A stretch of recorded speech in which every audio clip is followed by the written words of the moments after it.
ஆண்டவராகிய இயேசு கிறிஸ்துவின் நாமத்தினாலே மற்றொரு காலை பொழுதிலே உங்களை வாழ்த்துகிறேன். இந்த நாள் ஒரு இன்பமான ஒரு நாளாக இருக்க கர்த்தர் அருள் செய்வாராக. எல்லா கிருபையினாலும் உங்களை நிரப்புவாராக. இன்றைக்கு நான் உங்களோடு பகிர்ந்து கொள்ள விரும்புகிற கர்த்தருடைய வார்த்தை நீதிமொழிகள் 12ஆம் அதிகாரம் 7ஆம் வசனம். Proverbs chapter 12 verse 7. வேதவசனம் சொல்கிறது, நீதிமானுடைய வீடோ நிலை நிற்கும், நீதிமானுடைய வீடோ நிலை நிற்கும். இந்த உலகத்தில் எனக்கு அன்பானவர்களே, ஒரு நிலையான ஒரு வாழ்க்கை வாழ கர்த்தர் நம்மை அழைக்கிறார். ஒரு வேதனைக்குரிய ஒரு வாழ்க்கை அல்ல, துன்பத்துக்குரிய ஒரு வாழ்க்கை அல்ல, சந்தோஷமான ஒரு வாழ்க்கை வாழ ஆண்டவர் நம்மை அழைக்கிறார். அன்றைக்கு இசக்காரை குறித்து அன்றைக்கு வாக்குத்தத்தமான வசனம் உண்டு. இசக்காரே, உன் கூடாரங்களிலே மகிழ்ச்சியாயிரு, சந்தோஷமாயிரு. ஆண்டவராய் கர்த்தர் மனிதனை படைத்த பொழுது ஆண்டவராய் கர்த்தர் கொடுக்குற ஆசீர்வாதம் என்ன? உன் கூடாரங்களிலே நீ சந்தோஷமாயிரு, உன் வீட்டாரோட சந்தோஷமாயிரு. இன்றைக்கு உன் வீட்டிலே சந்தோஷமான தருணங்கள் உண்டா? உன் கூடாரத்திலே சந்தோஷமான தருணங்கள் உண்டா? கொஞ்சம் யோசித்து பாருங்கள். எனக்கு அருமையானவர்களே, யோபின் புத்தகம் 8ஆம் அதிகாரம் 22ஆம் வசனம் சொல்கிறது, துன்மார்க்குடைய கூடாரம் அழியும், துன்மார்க்குடைய கூடாரம் அழியும். நீதிமொழி ஆக்கியோன் அழகாக சொல்லுகிறான் பாருங்கள். நீதிமொழியுடைய புஸ்தகம் 8ஆம் அதிகாரத்தை வாசிக்கும் பொழுது அவன் சொல்லுகிறான், அவன் என்ன சொல்கிறான் தெரியுமா? 33ஆம் வசனத்திலே வேதவசனம் சொல்லுகிறது, துன்மார்க்குடைய கூடாரத்திலே வீட்டிலே சாபங்கள் இருக்கிறது. இந்த நிறைய வாழ்க்கையில் சந்தோஷமாய் குடும்ப வாழ்க்கை வாழ முடியவில்லை, வீட்டிலே சந்தோஷமாய் வாழ முடியவில்லை, மிகுந்த வேதனை அடைகிறார்கள், மிகுந்த துக்கம் அடைகிறார்கள். யோசித்து பாருங்கள், காரணம் என்ன? என்ன காரணம்? நீ வீட்டிலே வாழ முடியாததுக்கு காரணம் என்ன? வேதவசனம் திட்டமும் தெளிவாக சொல்கிறது, துன்மார்க்குடைய கூடாரம் அழிந்து போகும். வேதவசனம் சொல்கிறது, துன்மார்க்குடைய வீட்டிலே கர்த்தருடைய சாபம் இருக்கிறது. இன்னைக்கு உன் வீட்டில் நீ கட்டி குடியிருக்க முடியவில்லையா? அன்றைக்கு விசுவாசம் உள்ள மார்க்கத்தாராகிய இஸ்ரவேல் ஜனங்களுக்கு ஆண்டவர் கொடுத்த வாக்குத்தத்தம் என்ன? நீங்கள் கட்டாத வீட்டிலே நீங்கள் குடியிருப்பீர்கள், வெட்டாத துறவிலிருந்து தண்ணீரை மொண்டு கொள்வீர்கள், நாட்டாத திராட்சை செடிகளிலிருந்து கனிகளை புசிப்பீர்கள். அருமையானவர்களே, அதுதான் கர்த்தர் நமக்கு கொடுக்கிற ஒரு ஆசீர்வாதம்.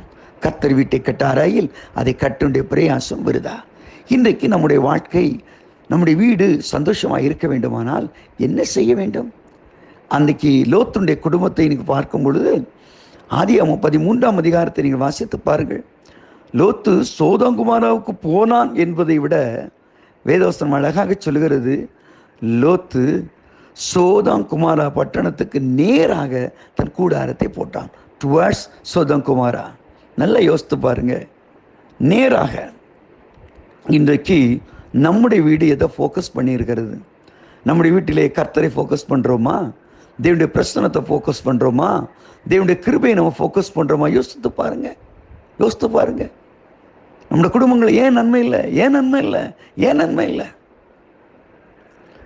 கோயம்புத்தூருக்கு போயிருந்த வேளையில் ஒரு அருமையான போதகரும் நானும் போயிருந்தோம் ஒரு வீட்டிலே ஜெபிக்க. அப்பொழுது அந்த வீட்டம்மா பாரத்தோடு அவர்கள் ஒரு பூர்வீக குடும்பத்திலிருந்து ஆண்டவரை ஏற்றுக்கொண்டவர்கள். அந்த அம்மா சொன்னாங்க, எங்கள் வீட்டில் சமாதானமே இல்லைங்க, எங்கள் வீட்டுக்காரரு இன்னொரு பொம்பளையை கூட வச்சிருக்கிறாருன்னு சொல்லி வேதனையோடு சொன்னாங்க. அந்த போது சிரித்து கொண்டு, அம்மா உங்கள் தெய்வத்துடைய காரியம் என்ன என்று கேட்டான். முன்னாடி வச்சுருக்கீங்களே அது உங்கள் தெய்வமா என்றான். ஆமாங்க சாமி, அது எங்கள் சாமி தெய்வம் தான். சரி, அவருக்கு பக்கத்தில் 2 பேர் இருக்காங்க, அவங்க யார் அப்படின்னாங்க. அது 2 அவங்களோடு தாங்க அப்படின்னு. அப்போது நீங்கள் வழிபடுகிற தெய்வத்திற்கே 2 இருந்தால் நீங்கள் ஒவ்வொரு நாளும் கும்பிடுறீங்களே, அப்போ உங்கள் வீட்டில் ஏன் 2 இருக்கக்கூடாது? நான் நினச்சே பார்க்கலைங்க. வேதனைகள், துன்பங்கள், கண்ணீர்கள். ஏன்? நம்ம எதை ஃபோக்கஸ் பண்ணியிருக்கிறோம்? எதை விதைக்கிறோமோ அதைத்தானே அறுப்போம். எதை நாம் விரும்புகிறோமோ அதைத்தானே நிற்போம். நம்முடைய கூடாரமானது காலையில் எழுந்த உடனே கர்த்தருடைய வேதத்தின் மேலே தியானமாக இருக்கிறீர்களா? ஜெபத்தின் மேலே தியானமாக இருக்கிறீர்களா? வாஞ்சியாக இருக்கிறீர்களா? துன்மார்க்கமான காலையில் எழுந்து உலகப்பிரகாரமான நியூஸு, உலகப்பிரகாரமான காரியங்களை நம்ம வீட்டில் சத்தம் போட்டு கேட்டுக்கிட்டு இருந்தோம்னா, காலையில் சீரியலை பார்த்துக்கிட்டு இருந்தோம்னா நம்ம வீடு நிலையில் இருக்க முடியுமா? சந்தோஷமாக வாழ முடியுமா? இன்றைக்கி ஆண்டவர் உங்களோடு பேசுகிறார். உங்கள் வீடு நல்லா இருக்கணுங்க, சந்தோஷமாக இருக்கணும். வாயிலே என் வீடு ஆசீர்வதிக்கப்பட்ட வீடு என்று சொல்வது பெரிதல்ல. நானும் என் வீட்டாரும் என்றால் கர்த்தரையே சேவிப்போம் என்று அன்றைக்கு யோசுவா பணிந்து கொண்டான் அல்லவா? அதை போல் ஆண்டவரே, என் கூடாரத்தில் அடிக்கடி பிரச்சனை வருது. வீட்டில் உன்னை கட்ட முடியல, வீட்டில் நான் குடியிருக்க மாட்டேனான்னு சொல்லி கலக்கம் எனக்கு ஏற்படுகிறது. இந்த பிரச்சனையெல்லாம் நீங்கள் தகப்பனே என் வீட்டுக்கு வாங்க. அன்றைக்கி சங்கீதக்காரன் அழைத்தான்.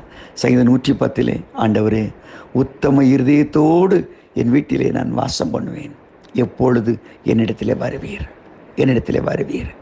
ஆண்டவர் வர விரும்புகிறார். அன்றைக்கு அம்மாவு சிஷ்யர்கள், ஐயரே சாயங்கால வேளை ஆயிடுச்சு, தயவு செய்து எங்கள் வீட்டுக்கு வர மாட்டீரா என்று சொல்லி இயேசுவை அழைத்தார்கள். இயேசு அந்த வீட்டிலே பிரவேசித்த பொழுது அவருடைய கண்கள் திறக்கப்பட்டது, சமாதானம் உண்டானது. இன்றைக்கு உன் வீட்டிலே கர்த்தர் வர விரும்புகிறார், உன்னை ஆசீர்வதிக்க விரும்புகிறார். உன் கூடாரம் ஆசீர்வாதமாய் இருக்கட்டும். கர்த்தர் அப்படியே செய்வார். ஆமேன், ஆமேன்.